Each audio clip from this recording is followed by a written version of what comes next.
All right, joining me right now is someone who just never has a bad day, right? Always smiling every time I see her. Jordin Westbrook has been part of the Kim Mulkey machine for a while. Thanks so much for being with us today. Absolutely.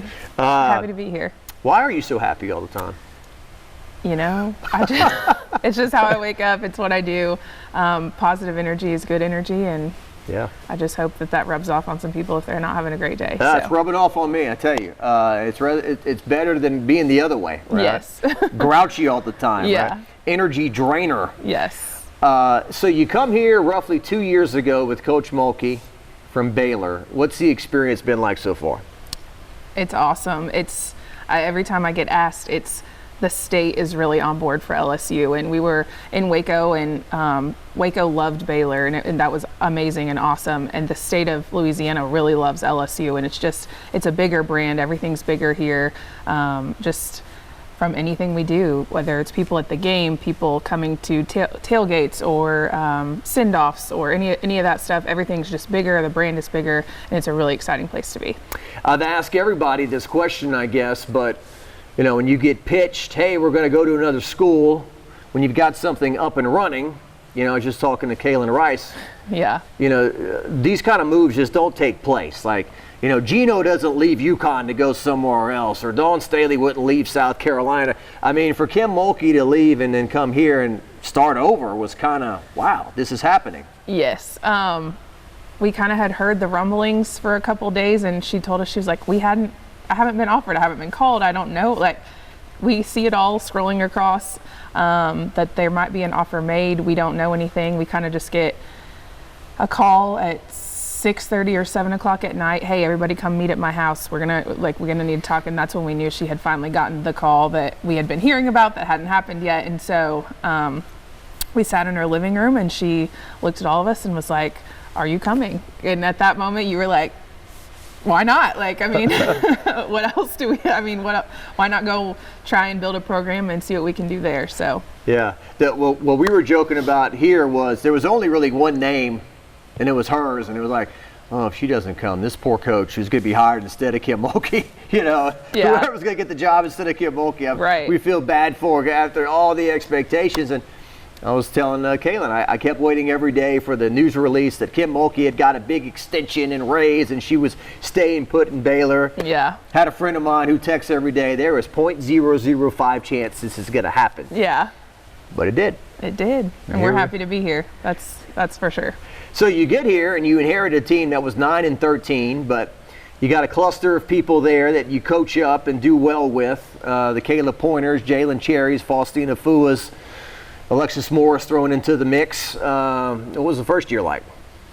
It was a year of learning. We were kind of getting our processes down. We knew how we had done things in the past, but that doesn't always work here. And so it's not reinventing the wheel by any means. We were able to take a lot of what we had done there, but it was also updating things. It was looking at new ways of doing things. This is a state university instead of being a private university. So it was learning for us, changes for us. But again, it was those kids really just welcomed us and helped us learn, and were patient with us when we didn't quite know what we were doing, you know, just different things. But it was a great experience, and we had a great first year, and we couldn't ask for anything better of how we did. Yeah. You talk about feeding the monster so quickly. So you go from being like nobody cares, honestly, to being disappointed that you didn't beat, you know, the juggernaut on the road in their house in front of 18,000 fans, right? There is such a thing as being a victim of your own success to an extent. Right. I mean, and exactly. And Coach says it all the time. Be careful. We're not there yet. We have not arrived. We're building a program, and we're on the way up, and just making sure that we keep our realities in check a little bit too. But yeah, we're excited, and just we get to the next goal, the next phase, and we're excited about it. She says it at every press conference, basically. I mean, at this point, as we're sitting here, she's 51-7 at LSU, but keeps saying we haven't accomplished anything yet. We haven't accomplished it. We've won a bunch of games. But, you know, you want to add to that stuff back there where it says Final Four and whatnot. Yeah, that's what you play for. March is what you play for. Getting to that point to be able to put ourselves in a good position for NCAA is also very hard to do. I mean, you have to perform during the season to get to that postseason where you get a number 2 seed. You get eventually, hopefully a number 1 seed later down the line, but you have to perform all year to be able to get to that point. And so I think this team and last year's, they put in the work. They did what we asked. They, just trusted the process, I would like to say, a little bit, just to make sure that we could get there. And that is the ultimate goal. That's what everybody wants to do, is get far in the NCAA tournament. Yeah, and I agreed with what she said the other day. Look, these are young people. They're 18 to 22 years old, but they do get tired, okay? Oh, yes. You're playing all these games, and they've been playing pickup games out here since like June or July, right? And so this is a long season. It's a 12-month, a year process and whatnot. But I do think that, once you grind through these final regular season games in the SEC tournament, that everyone kind of gets a second wind heading into March Madness. Yes, and the second wind it's a fun time. It's really fun. Anybody can win on any day in March, and you just hope it's your team moving on to the next phase. That's the scary and exciting thing all at once, right? Yes, exactly.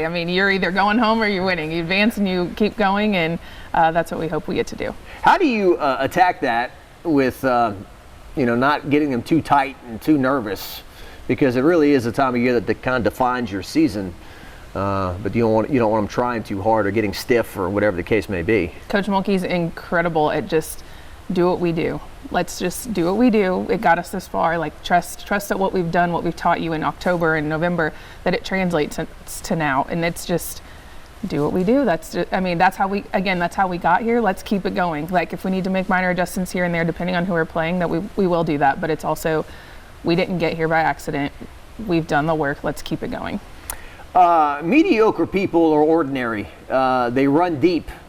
The ones who are great or not, and sometimes they're different. Drew Brees, Joe Burrow, Shaquille O'Neal, whoever the case may be, the people we've had a chance to cover around here. Skip Bertman, Kim Mulkey, not ordinary, not mediocre, probably detest mediocrity, right? That would be anything you look up that's never going to be in her vocabulary. She is all everybody says she's the GOAT. She has done it all. She did it all at Baylor. We hope to recreate some of those things here and get to the national championship and just do those things. I get to work with her every day, so I kind of forget. I'm like, oh, she's such a celebrity. Everybody's and you don't forget that, but it's also, we do see her every day. We see her as a person. She's not just somebody that we don't get to know every day. I wouldn't want to work for anyone else. Yeah. We get simplistic and boil it down to small numbers like 3 national championships, but just, the body of work. When you win like almost 90% of your games, like over 2 decades, and you win 23 conference titles of some kind, and you're I think she's part of 8 national championships altogether, either as an assistant, a player, and by the way, coach, assistant coach, yep. Gold medal at the Olympics, and she had the pigtails and all that. What are some things that make her great?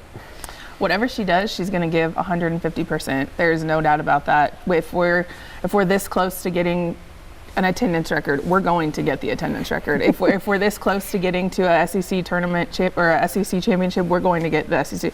That's what I've learned most about working for her and being under her is, why not try to go the extra mile, and why not just do one more step to become elite, to become great. And I think it really rubs off on our players. They see her fire and her passion. They see her on the sideline. They see her in practice every day. That pushes them to be better. That pushes all of our staff to be better. My biggest thing, I don't want to disappoint her because I didn't get it to be better. So just kind of all those things. You think of her, she is an elite mindset. She is the standard. She is what we follow every day, and she's our leader. So yeah, no doubt. And there is kind of that thing sometimes when, men being compared to women, Nick Saban, when he was here, he pushed for a lot of things and got a lot of things done. Yeah. And then when a woman sometimes pushes for things, then it's, no, she's being difficult or whatever, Yeah. And so there's that sexism, let's just call it what it is. And I was talking to Kaylin, she has a thing on her desk that says what some people call griping I call motivational speaking. Exactly. Yes, that's exactly true. And, you know, she gets it done. She goes about it the right way. She's not going to cut corners. She's not going to take anything less because she is a woman. But I think that's also what makes her great is she fights for it and she gets what we want. Like the office spaces when we got here are not what we needed them to be. She pushed for that. She pushes for a better facility. She pushes for the Simone statue, all those things like that. I mean, she fights for it and she gets it done. Well, anything else you would like to share as, you know, we hit the stretch run here. You've got a couple games left in the regular season. You got the SEC tournament and then hopefully a deep run to Dallas, right? That's where the Final Four is this year. We hope to be busy and that's something Johnny and I do. We take care of the behind the scenes work with the operations side. So we hope that we're working on travel and rooming and all those things that go along with it. Did you talk Johnny out of retirement or what happened there? Honestly, I was not sad that he did not go to retirement. I love learning from Johnny. Johnny is the best at what he does in the country. And I have been so fortunate to be able to learn from him, get all of his templates and how he does things. He talks me through, hey, this is how we do a seating manifest on a flight. This is how we send in the charter information. He has walked me through all of that in the last couple of years, and I'm so thankful that one day when he does leave me that I am going to have to do it by myself. And so I've just been very fortunate. I mean, it's not every day you get to learn from two people that are incredible leaders, but again, Kim on the floor and then Johnny in the office. I mean, I wouldn't be where I am without Johnny. So. And real quick, if there was ever an NCAA tournament that just featured coaching staffs, right? Oh gosh. You would have the deepest team by far, right? You had two, you had like 10 on the bench, right? You have like two starting fives. Yes, we would. We could have a whole sub rotation. I'm liking the team though. We put Kim at point. Yep. We put maybe Gary. Maybe G and Daff in the post. That would be helpful. Oh yeah, Daphne in the post. Yeah, I'm liking this. Yeah. I'm smelling a charity event, Grant. Something maybe for Kay Yao or something next year. We'll have to do something. So, all right. Well, thanks so much for your time. Thank you. It was great to talk to you. Great to talk to you and keep up the great work. Thank you. You too.